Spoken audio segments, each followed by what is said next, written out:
everyone. We are all familiar with the figure in a wheelchair against a blue background. It's a powerful icon representing commitment to inclusivity and the essential need for accessibility for individuals with mobility challenges. The rules governing these spaces are clear, vital, and non-negotiable for those who depend on them daily.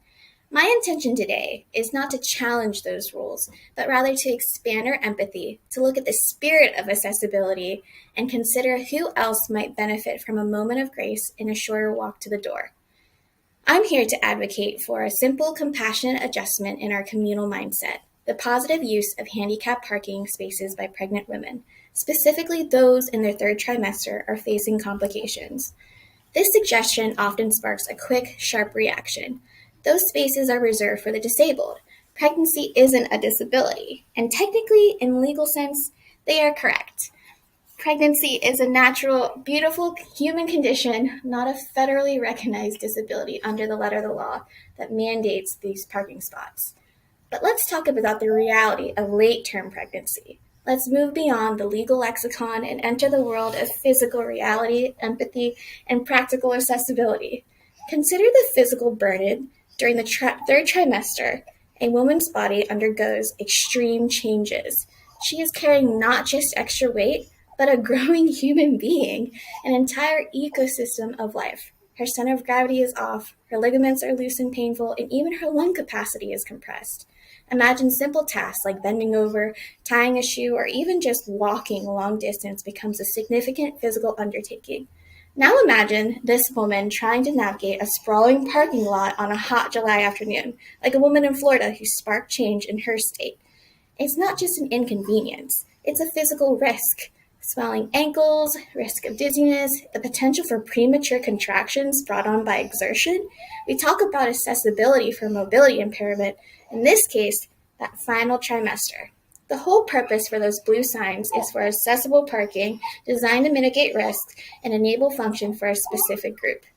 My argument is that we have another specific group experiencing acute temporary mobility impairment who also need that risk mitigated. Let's look at this through the lens of other accommodations our society accepts without question.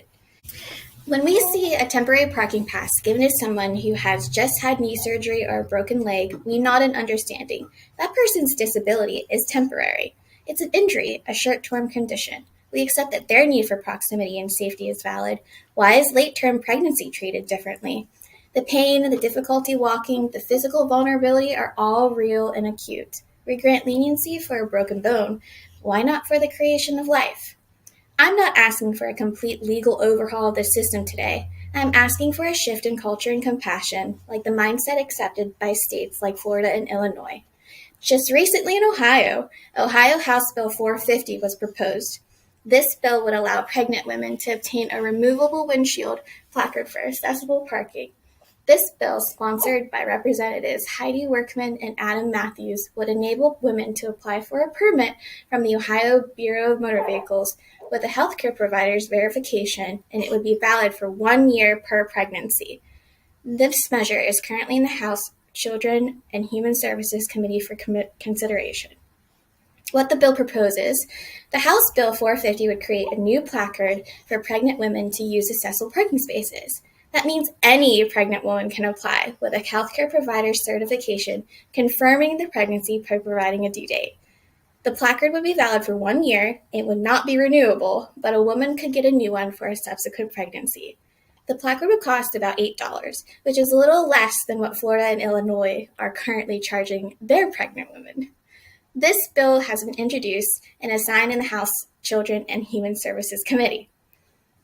The legislation was inspired by stories of women facing difficulty during their pregnancies and the challenges of long walks from their cars. Currently, temporary placards are generally only available for complicated pregnancies lasting up to 6 months, but this bill would extend the option to women in normal, healthy pregnancies.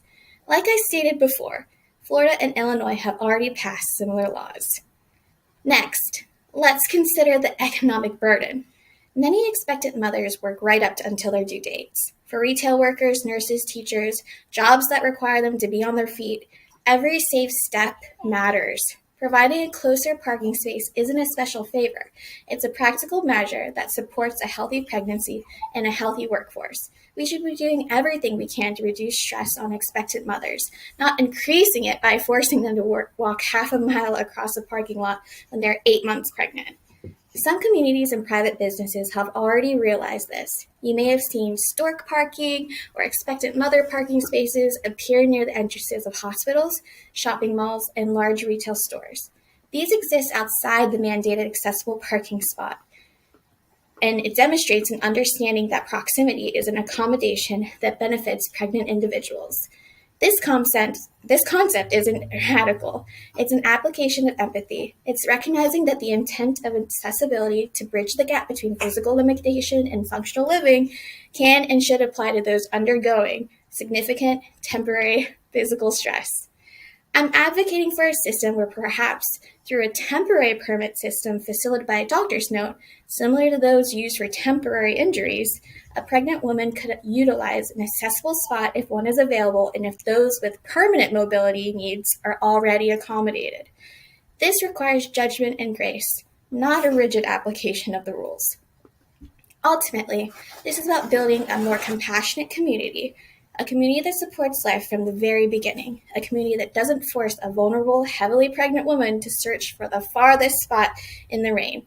Let us widen our definition of access. Let us look beyond the letter of the law to the spirit of compassion by offering a convenient space to a pregnant woman. We are not diminishing the needs of others. We are simply recognizing that access is about protecting the vulnerable among us. For those of you who hear my message, I encourage you to write to your state representative and get the word out to support House Bill 450. Let's reserve judgment and instead reserve a spot. It's the human thing to do. Thank you.